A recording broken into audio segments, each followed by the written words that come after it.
പെൺകുട്ടിയുടെ ഒരു ചോദ്യമുള്ളത്, എൻ്റെ കലാലയത്തിൽ എൻ്റെ ഫ്രണ്ട് സർക്കിളിൽ ഒരു ട്രാൻസ്മെൻ ഉണ്ട്. അവരോട് ഞാൻ ഒരു പെണ്ണിൻ്റെ അടുക്കൽ പെരുമാറുന്നത് പോലെ ആണ് അവരോട് പെരുമാറാറുള്ളത്. അവരെ തൊടൽ ഹറാമല്ലേ? ഇവർ ശരിക്ക് സ്ത്രീ തന്നെയാണ്, പക്ഷേ പുരുഷനാണ് എന്ന് അവർ സ്വന്തം ഐഡൻറ്റിഫൈ ചെയ്തു എന്ന് പറഞ്ഞ ആളാണ്.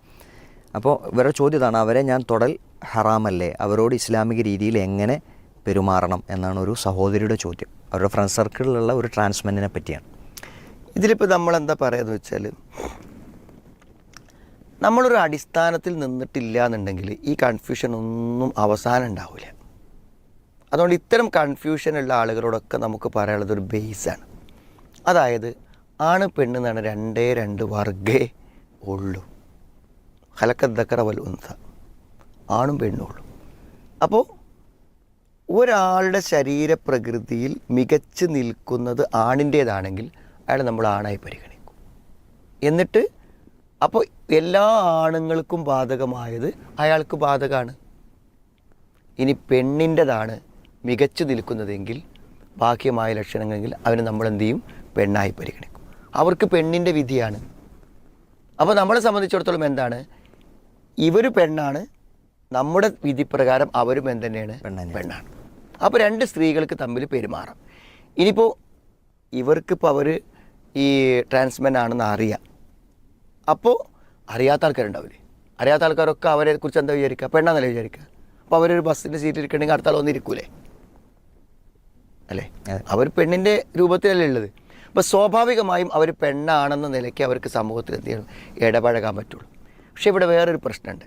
എന്താ പ്രശ്നം എന്ന് വെച്ചാൽ, സ്വാഭാവികമായും എന്താ വെച്ചാൽ, നമ്മൾ ഒരു ഈ ഹോമോസെക്സിൻ്റെ തന്നെ രൂപത്തിൽ എന്ത് ചെയ്യും?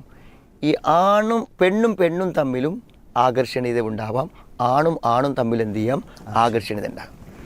അപ്പോൾ നമ്മളിപ്പോൾ രണ്ടാണുങ്ങൾ ആണുങ്ങളാന്ന് തന്നെ വാദിക്കണത്, അവർ പെണ്ണാണെന്നൊന്നും വാദിക്കണില്ല. പക്ഷേ അതിൽ ഒരാൾക്ക് എന്താണ്? ഈ ഹോമോസെക്സ് മെൻറ്റാലിറ്റിയുള്ള ആളാണ്. അപ്പോൾ അയാൾ നമ്മൾ പോയിരുന്നാൽ എന്തായിരിക്കും? അയാളൊരു പെണ്ണിനെ തൊടുമ്പോൾ തന്നെ നമ്മൾ തൊടുക.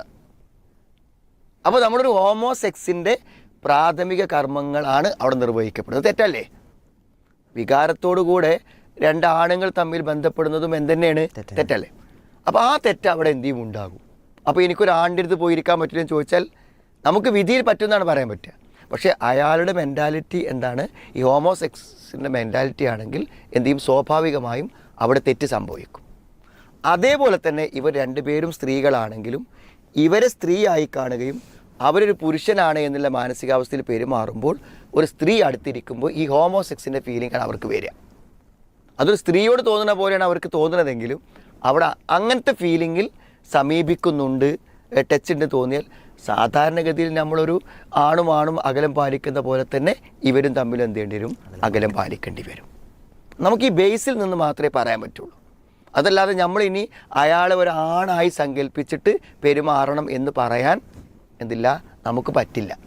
കാരണം പെണ്ണായിട്ടും ആണായിട്ടും വേണം. കാരണം ഇപ്പോൾ ഒരു പെൺകുട്ടി അവൾക്ക് ഇതേപോലെ തന്നെ ഒരു ആണാണെന്ന് അവൾക്ക് തോന്നി. അവൾ എന്ത് ചെയ്തു? മുടി വെട്ടി, വേഷം മാറ്റി, എല്ലാം മാറ്റി, പാൻസും ഷർട്ടും ഒക്കെ ആക്കി. അപ്പോൾ പിന്നീട് അവൾ എന്ത് ചെയ്യാണ്? രണ്ടാമത് അവൾ എന്ത് ചെയ്യാണ്? ഒരു ഗ്യാതറിങ്ങിന് എന്ത് ചെയ്യാണ്? അവളുടെ കോളേജിലേക്ക് തിരിച്ച് ചെല്ലുകയാണ്. അപ്പോൾ കോളേജിൽ നിന്ന് അവർ ഡിഗ്രി കഴിയുമ്പോൾ അവൾ ആരായിരുന്നു? പെണ്ണായിരുന്നു. ഇപ്പോൾ അവളെന്താണ്? ജീൻസും പാൻസും ഒക്കെ ഇട്ടിട്ട് എന്ത് ചെയ്യാണ്? പോവാണ്. അങ്ങനെ അവൾ നേരെ പോയിട്ട് എന്താണ്? പുരുഷന്മാരിരിക്കുന്ന സൈഡിൽ പോയിട്ട് ഇരിക്കുകയാണ്. അപ്പോൾ ഇവള് ഒരു പെണ്ണായിരുന്നു എന്ന് അവളുടെ മുഖം, കാരണം അതേ ബാച്ചിലെ ആൾക്കാരല്ലേ, അപ്പോൾ എന്ത് ചെയ്തു? അവരത്തിരിക്കാൻ സംഭവിച്ചില്ല. കാരണം അപ്പോൾ ഇവൾ ഈ വേഷത്തിൽ പെൺകുട്ടികളുടെ ഭാഗത്തേക്ക് ചെന്നു. അപ്പോൾ പെൺകുട്ടികളും എന്ത് ചെയ്തു? ഓർക്കും എന്ത് ചെയ്യാൻ പറ്റില്ല? ഒരു പെണ്ണായിട്ട് ഉൾക്കൊള്ളാൻ പറ്റണില്ല. അപ്പോൾ ഇവിടെ സീറ്റ് എവിടെ? ഇതാണ് സമൂഹത്തിൽ ഇങ്ങനെ വാദിക്കുന്നവരുടെ സീറ്റ്. മനസ്സിലായി? അവർക്കൊരു വ്യക്തിത്വവും ഒരു ഐഡൻറ്റിറ്റിയും ഉണ്ടാവാൻ ഞങ്ങൾക്ക് ഞങ്ങളുടേതായൊരു വ്യക്തിത്വമുണ്ട്. ഞങ്ങളുടെ വ്യക്തിത്വം ആണിൻ്റേതുമല്ല പെണ്ണിൻ്റേതുമല്ല എന്ന് പറഞ്ഞൊരു പുതിയ വ്യക്തിത്വം ഉണ്ടാക്കാൻ ശ്രമിച്ചപ്പോൾ അവർക്ക് പുതിയൊരു സീറ്റില്ലാതെയായി. അവിടെ 2 സീറ്റുള്ളൂ, ഒന്നില്ലെങ്കിൽ ആണിൻ്റെ സീറ്റ്, അല്ലെങ്കിൽ പെണ്ണിൻ്റെ സീറ്റ്. ഇപ്പോൾ അവൾ അനുഭവിക്കുന്ന ഏറ്റവും വലിയ ക്രൈസിസ് എന്താ വെച്ചാൽ, ആൺകുട്ടികളെ വിളിച്ചാൽ അവളോട് കൂട്ടുകൂടൂല. പെൺകുട്ടികളെ വിളിച്ചാൽ അവരും കൂട്ടുകൂടില്ല. അങ്ങനെ സമൂഹത്തിലും കുടുംബത്തിലും എല്ലായിടത്തും ഒറ്റപ്പെട്ട് ഭയങ്കരമായ മാനസിക സംഘർഷത്തിലാണ് അവർ ജീവിക്കുന്നത്. അതാണ് ഇസ്ലാമിക നിയമങ്ങളെ ആ ബേസിൽ നിന്ന് കണ്ടില്ലെങ്കിൽ ബുദ്ധിമുട്ടാകുമെന്ന് പറയുന്നത് അതുകൊണ്ടാണ്.